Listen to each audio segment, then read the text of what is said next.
मुझे याद है उस वक्त मैं 7 चक्रास मेडिटेशन करती थी और वो मंदिर बिल्कुल वैसे ही था जो मैंने सपने में देखा था। अब मुझे ऐसे नंबर्स दिखते हैं तो मैं तुरंत समझ आती हूँ कि मेरे को क्या करना है। क्या आपको भी ऐसे साइंस मिल रहे हैं? तो हो सकता है आप भी परमात्मा के द्वारा चुने गए हो। आप देखना कि आप कुछ तो अलग लेकर आए हो औरों से। आप खुद देखिए कि इनमें से कितने गुण आपसे मैच करते हैं।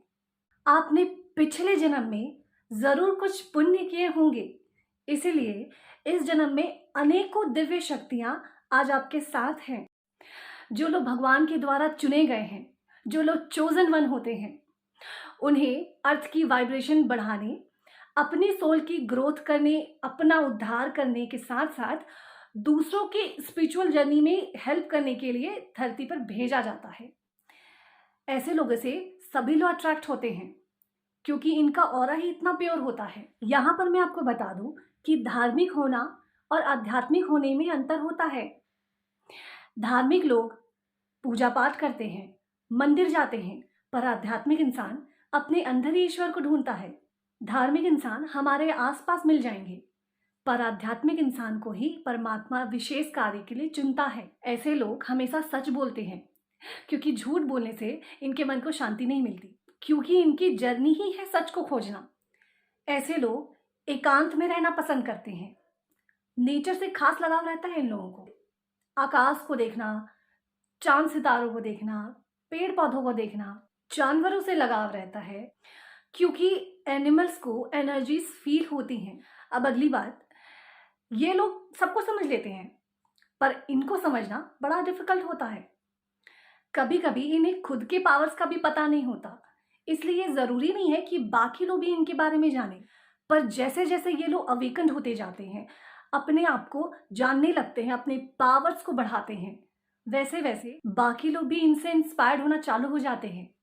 इनके चेहरे पे एक अजीब सा तेज, एक अजीब सी चमक होती है। ऐसे लोग बहुत खास होते हैं, बहुत अलग होते हैं। ऐसे लोगों के जीवन की शुरुआत ही संघर्ष से होती है। ऐसे लोगों का जीवन बार बार कठिनाइयों से गुजरता है, असफलताओं से गुजरता है। कई बार इनका बचपन भी बहुत टफ बीतता है। अगर आपका जीवन भी संघर्षों से भरा रहा है तो हो सकता है आप भी परमात्मा के द्वारा चुने गए हो। और सबसे इंपॉर्टेंट बात, इन्हें अपनों से भी धोखा मिलता है। इन्हें समझने वाला, प्यार करने वाला बहुत कम ही मिलता है।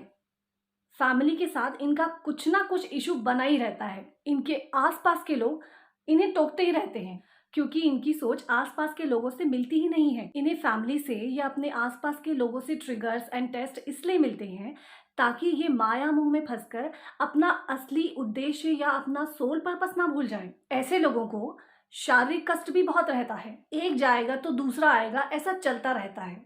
अगर आपके साथ भी ऐसा हो रहा है तो अपने आप को अनलकी मत समझना, क्योंकि आप उन चुने हुए खास लोगों में से हैं। कभी कभी आपका मन आपको इंडिकेट करता है कि आपको कुछ तो करना है, कुछ तो अभी भी अधूरा है, आपको कुछ तो बड़ा करना है। लाइफ में अचानक से प्रॉब्लम्स का बढ़ना या कोई काम में बार बार रुकावटें आना, तो ये इंडिकेशन हो सकता है कि या तो आपको ये काम नहीं करना है, आपको कुछ और करना है, या फिर आपको काम करने का तरीका बदलना है। ऐसा करके आपको बार बार हिंट मिलता है। क्या आपको भी ऐसे साइंस मिल रहे हैं? ऐसे में क्या करें? आप कुछ अच्छे कार्य करने शुरू कर दीजिए, जैसे गाय को चारा डालिए, कुत्ते को रोटी खिलाइए, या फिर आप चिड़ियों को दाना डाल सकते हैं। दूसरों की हेल्प करो, पेड़ लगाओ। जब आप कुछ अच्छा करते हैं तो यूनिवर्स आपके लिए और रास्ते खोलता है, आपको और हिंट्स देता है। तब आप देखेंगे कि एनिमल्स भी आपको हिंट देने लग जाएंगे। अच्छा, ऐसे लोग ना ब्रह्म मुहूर्त होने के बाद एक ना एक बार नींद जरूर खुलती होगी, 3 से 5 के बीच, क्योंकि ब्रह्म मुहूर्त होता है, दैवीय शक्तियों का समय होता है।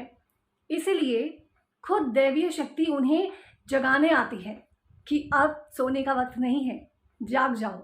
सबसे बड़ा साइन, ऐसे लोगों को एंजेलिक नंबर यानी कि एंजल्स के नंबर बहुत दिखते हैं।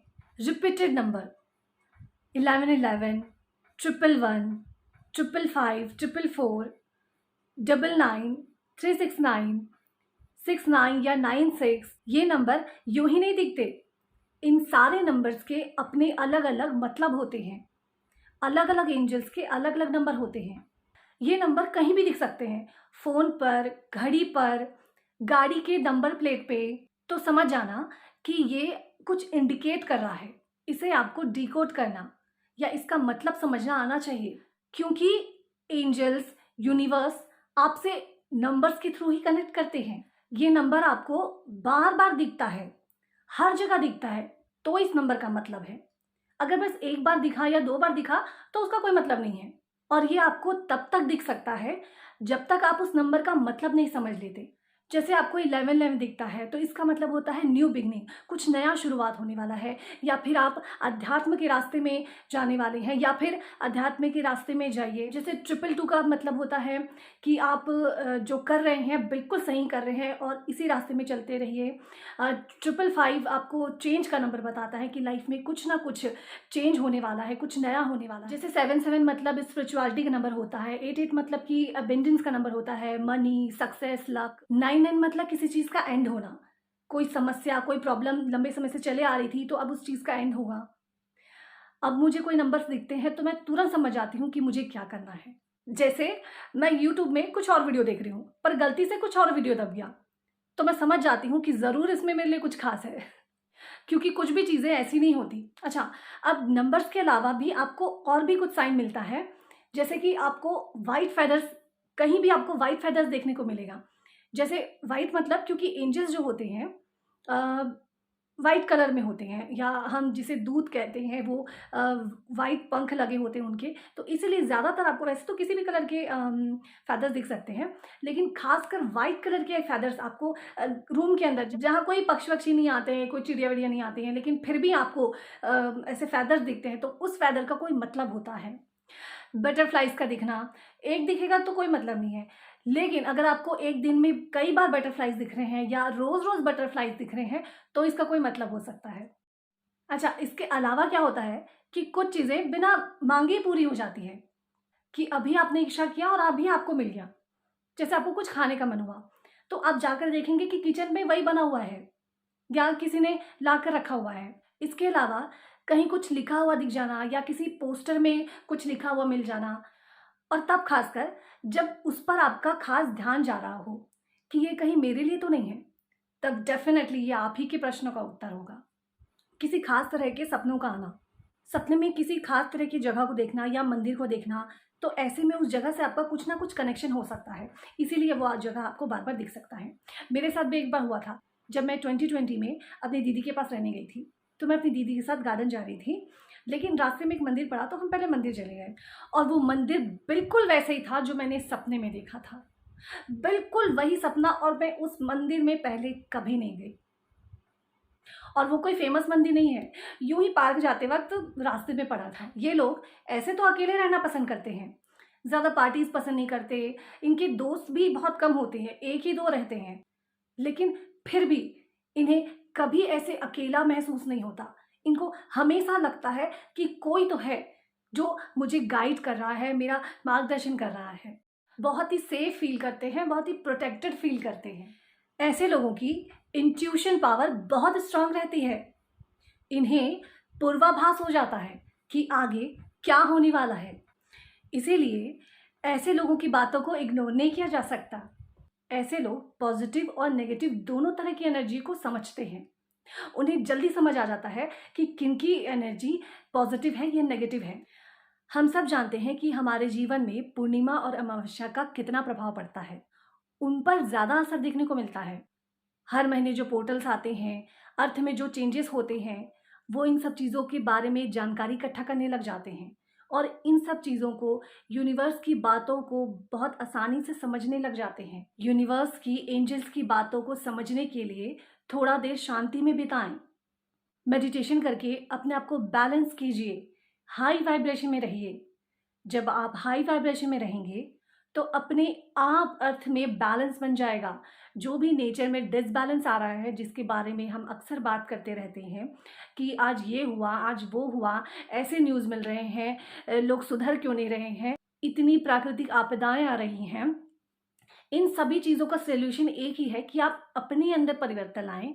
हम किसी की सोच नहीं बदल सकते, किसी को सुधार नहीं सकते, लेकिन अपने जीवन में परिवर्तन करके, अपने आप को बैलेंस करके, हाई वाइब्रेशन में रहकर आसपास की एनर्जी को बदल सकते हैं।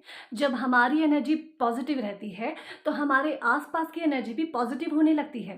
इसके अलावा दुनिया में चेंज लाने का इससे अच्छा तरीका और नहीं हो सकता। एनर्जी कैसे वर्क करती है, मैं आपको अपने जीवन का एक्सपीरियंस बताती हूँ। जब मैं दीदी के साथ पुणे में थी, तो मेरी दीदी की जो रूममेट थी, मेरी दीदी के साथ उसका बिल्कुल नहीं बनता था। वो इतनी परेशान लड़की थी कि वो अपने परिवार वालों से भी झगड़ा करती रहती थी। मुझे याद है उस टाइम पे मैं 7 चक्रास मेडिटेशन करती थी, तो कुछ दिन में ही उसकी एनर्जी बिल्कुल चेंज हो गई।